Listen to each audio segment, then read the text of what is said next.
Hello students, हम फिर उपस्थित हैं अपनी नई वीडियो के साथ। ये video first year class students और सब्जेक्ट फिजिक्स के लिए है। इससे पहले वाली वीडियो में हमने इस चैप्टर की जो थ्योरी थी, भाषा थी, वो हमने समाप्त कर दी थी। और आज हम इस चैप्टर में यानी जो ऋजु रेखा पथ पर गति वाला चैप्टर चल रहा है, चैप्टर नंबर हमारा 4 चल रहा है, उस चैप्टर के आंकिक प्रश्न हम आपके लिए लेकर के आए हैं। और उस आंकिक प्रश्न के क्रम के हिसाब से सबसे पहला क्वेश्चन हम आपके लिए लेकर के आए हैं, और वो क्वेश्चन है एक कण 2 मीटर व्यास के एक अर्धवृत्तीय पथ। एक कण है जो 2 मीटर व्यास के एक अर्धवृत्तीय पथ पर एक किनारे से यात्रा प्रारंभ करके दूसरे किनारे पर पहुंच जाता है। गणना कीजिए कण द्वारा चली गई दूरी और कण द्वारा तय किया गया विस्थापन कितना होगा। दोनों बातें हमें पूछिए। क्या कहा? एक कण है जो 2 मीटर व्यास के एक अर्धवृत्तीय पथ, ये अर्धवृत्तीय पथ है, मान लीजिएगा ए से बी वाला, यहाँ तक बस केवल इतना, ए से बी तक है ना। एक कण है 2 मीटर इसका व्यास हो गया और वो अर्धवृत्तीय पथ यानी ए से केवल बी तक जा रहा है ऐसे करके। तो ए से बी तक जाने में कण द्वारा चली गई दूरी और इसका विस्थापन पूछा है। तो सबसे पहले बात करेंगे कि ए से बी तक जाने में चली गई दूरी कितनी होगी। तो ए से चूँकि बी तक गया है, ए ऐसा होता हुआ यहाँ तक गया है, तो आप देख रहे होंगे यहाँ से यहाँ तक आने में इस पूरे वृत्त की जो परिधि होगी उसका जस्ट हाफ, आधा रास्ता तय किया गया है। पूरी परिधि तो ये होती है पूरी की पूरी, लेकिन केवल वो यहाँ से यहीं तो गया है। तो इसका मतलब क्या हो गया कि इस कण को ए से बी तक जाने में केवल पूरे पथ की परिधि का आधा रास्ता तय करना पड़ेगा, आधी दूरी तय करनी पड़ेगी। तो ए से बी तक जाने में चलेगी दूरी बराबर होगी वृत्त की परिधि बटे 2। जितनी वृत्त की परिधि होगी उसका आधा हमने कर दिया। और परिधि का फार्मूला आपको पता होता है, 2πr होता है परिधि, और बटे 2, 2 से 2 कट जाएगा तो पाई गुणा आर आ जाएगा। पाई गुणा आर, आर क्या है? त्रिज्या है। पाई गुणा आर त्रिज्या है। तो व्यास 2 मीटर दिया था तो त्रिज्या तो 1 मीटर हो जाएगी, क्योंकि त्रिज्या जो होती है व्यास की आधी होती है। तो इस तरीके से जब व्यास को हम 2 से भाग करेंगे, आधा करेंगे, तो त्रिज्या 1 मीटर आ जाएगी। तो आर की जगह पे 1 मीटर डाल दिया। तो इस तरीके से पाई का ना पाई हो गया। और पाई का मान आपको सबको पता है, पाई का मान होता है 3.14 मीटर। तो इस तरीके से करके इस कण को ए से बी तक जाने में कितनी दूरी तय करनी पड़ेगी? 3.14 मीटर की दूरी तय करनी पड़ेगी। ठीक हो गया।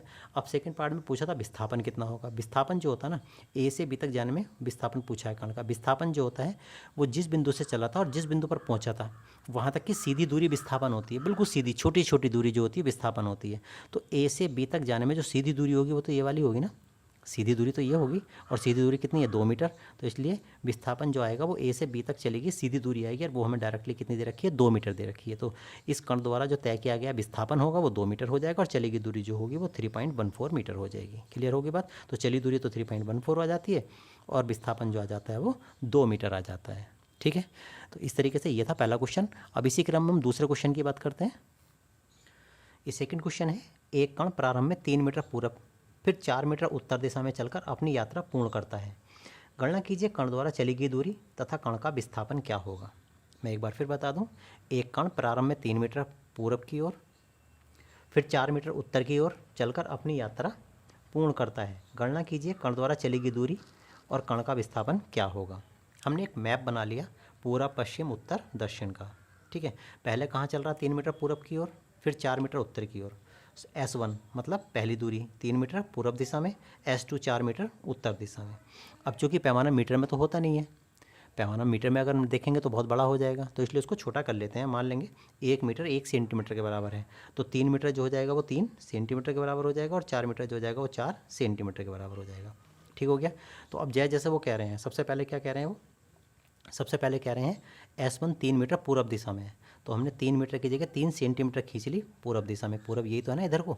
तो ये हमने 3 सेंटीमीटर ए से बी तक खींच ली, और उस पर 90 अंश का कोण बना करके जो दूसरी दूरी है S2 वो 4 मीटर उत्तर दिशा में। उत्तर किधर है? ऊपर की ओर को, ऊपर की ओर को था उत्तर। तो बी पे 90 अंश का कोण बना के 4 सेंटीमीटर ऊपर खींच ली और ए से सी को मिला दिया इस तरीके से करके। ठीक है।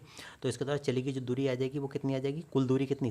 3 मीटर तो ये और 4 मीटर ये, तो कुल दूरी कितनी आ जाएगी? 3 जमा 4 अर्थात 7 सेंटीमीटर आ जाएगी। 7 सेंटीमीटर, लेकिन 1 मीटर को 1 सेंटीमीटर के बराबर मान रखा, तो दूरी जो आ जाएगी वो कितनी आ जाएगी? टोटल 7 सेंटीमीटर को हम क्या कह देंगे? 7 मीटर कह देंगे, क्योंकि 1 सेंटीमीटर 1 मीटर के बराबर है ना, पैमाना तो मानना था ना हमने। तो इसलिए 7 सेंटीमीटर ना होकर के वो 7 मीटर आ जाएगी। ठीक हो। अब देखते हैं विस्थापन कितना होगा। विस्थापन क्या होता है? ए से चलना शुरू हुआ था वो कण, कहाँ पहुंच गया था, सी पे पहुंचा था। तो ए से सी तक की जो सीधी दूरी होगी, जो सीधी दूरी हो जाएगी वही तो विस्थापन होगा, क्योंकि मैंने बताया इससे पहले विस्थापन जो होता है वो जिस बिंदु से चला था और जिस बिंदु पर पहुंचा था वहाँ तक की सीधी दूरी विस्थापन होती है। तो ये दूरी जो है विस्थापन हो जाएगी। तो ये तो इस त्रिभुज के लिए कर्ण हो जाएगा। तो इसमें पाइथागोरस प्रमेय लगा करके ये कर्ण निकाल दीजिए, विस्थापन आ जाएगा। विस्थापन जो होगा वो ए सी होगा, ये रहा लिखा हमने ए सी, ठीक है। तो पाइथागोरस प्रमेय से कर्ण का वर्ग बराबर यानी ए सी का वर्ग बराबर बी सी का वर्ग और जमा ए बी का वर्ग, यानी कर्ण का वर्ग बराबर लंब का वर्ग जमा आधार का वर्ग। तो ए सी का वर्ग बराबर आ जाएगा ए बी 3, और 3 का वर्ग कितना होता है 9 होता है, और बी सी कितना 4, और 4 का वर्ग कितना होता है 16 होता है। तो ए सी का वर्ग बराबर आ जाएगा 3 का वर्ग जमा 4 का वर्ग। तो जब यहाँ से वर्ग हटाऊंगा तो इधर आकर रूट हो जाएगा। तो ए सी बराबर 9 जमा 16 यानी 16 9 25 होता है। 25 का वर्गमूल कितना आ जाता है 5 मीटर आ जाता है।